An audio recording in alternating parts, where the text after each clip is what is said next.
Hello everyone, hope you all are doing well. इससे पहले हमने ट्यूबरक्लोसिस की एक जनरल इंट्रोडक्शन देखी, जिसमें हमने जाना कि ट्यूबरक्लोसिस कितनी ज़्यादा डेंजरस बीमारी है।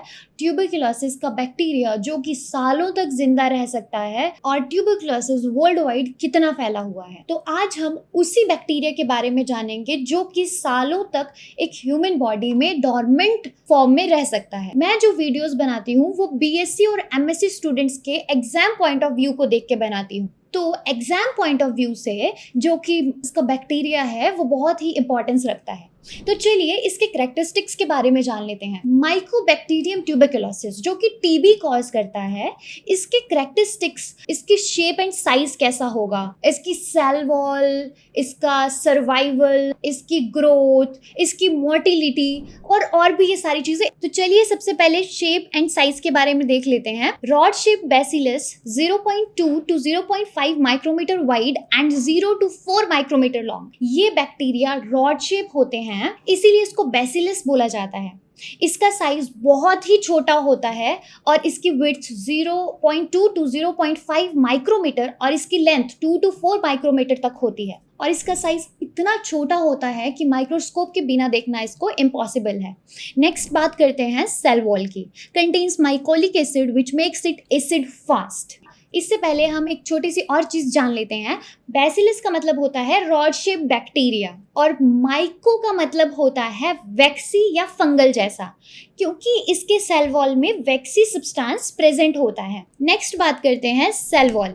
Cell wall contains mycolic acid which makes it acid fast. TB bacteria के सेल वॉल में माइकोलिक एसिड होता है जो कि एक वैक्सी लिपिड होता है और ये वैक्सी लेयर क्या करती है, ये बैक्टीरिया को प्रोटेक्ट करती है और नॉर्मल स्टेन को पेनिट्रेट करने से रोक देती है। इसी वजह से बैक्टीरिया को स्टेन करने के लिए एक स्पेशल मेथड यूज होता है, acid fast staining. Mycolic acid की वजह से ही टीबी को एसिड फास्ट बैसिलस बोला जाता है। अब हम आ जाते हैं acid fastness. Resist of decolourisation bye acid and alcohol basis of gel-Nelson staining. Acid fastness का मतलब है कि एक बार स्टेन हो जाने के बाद बैक्टीरिया एसिड या अल्कोहल से कलर लूज नहीं करता है।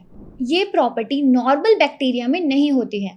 टीबी के लिए यूज होता है ज़ेल-नेल्सन स्टेनिंग टेक्निक, जिसमें बैक्टीरिया ब्राइट रेड रॉड्स दिखते हैं ब्लू बैकग्राउंड के अगेंस्ट। जैसे कि आप यहाँ देख सकते हैं, ये बैक्टीरिया बिल्कुल क्लियरली दिख रहे हैं जो कि ब्राइट रेड रॉड्स जैसे हैं। नेक्स्ट आ जाते हैं ग्रोथ पे।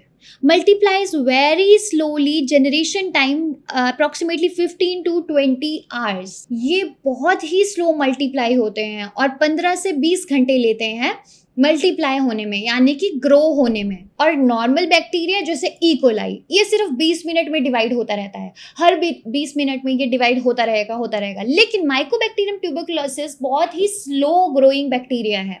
इसका एक जनरेशन 15 से 20 घंटे का होता है। इसी वजह से टीबी कल्चर को ग्रो करने के लिए 4 से 6 हफ्ते लग जाते हैं।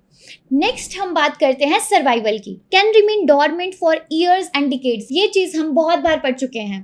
पिछली वाली वीडियो में भी मैंने आपको बताया, इस वाली वीडियो में भी मैंने आपको बताया। लेकिन ये जो बहुत सालों तक जिंदा रहते हैं किसी इंसान के अंदर, ये क्यों नहीं कॉज करते हैं कोई बीमारी? ये क्या करते हैं, जैसे ही हमारी बॉडी में बैक्टीरिया चले गए, हमने क्या किया, हमारी बॉडी ने क्या किया, उसके अराउंड ग्रैनुलोमास बना दिए। ग्रैनुलोमास के अंदर ये तब तक डॉर्मेंट रहेगा, तब तक छुप के रहेगा जब तक उस इंसान का इम्यून सिस्टम वीक नहीं हो जाता। ये वेट करता है कि जैसे ही इम्यून सिस्टम वीक होगा, मैं वैसे ही इसको अटैक करके इसको टीबी बीमारी लगा दूंगा। अब हम बात करते हैं मोटिलिटी की। Non motile, non spore forming. ये नॉन मोटाइल होते हैं और नॉन स्पोर फॉर्मिंग होते हैं। मतलब बैक्टीरिया के पास फ्लैजेला होते हैं मूवमेंट के लिए, बट टीबी बैक्टीरिया के पास कोई फ्लैजेला नहीं होते मूवमेंट के लिए। तो ये भी कैरेक्टरिस्टिक्स में आएगा कि ये नॉन मोटाइल होते हैं, इनके पास फ्लैजेला नहीं होता, इसलिए ये मूव नहीं कर सकते।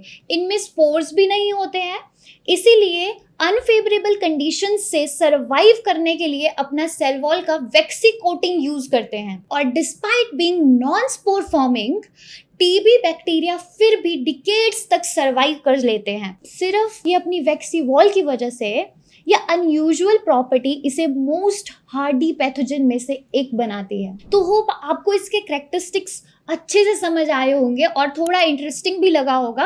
अगर आपको मेरी ये वीडियो अच्छी लगी हो तो please like, share and subscribe करें। Thank you.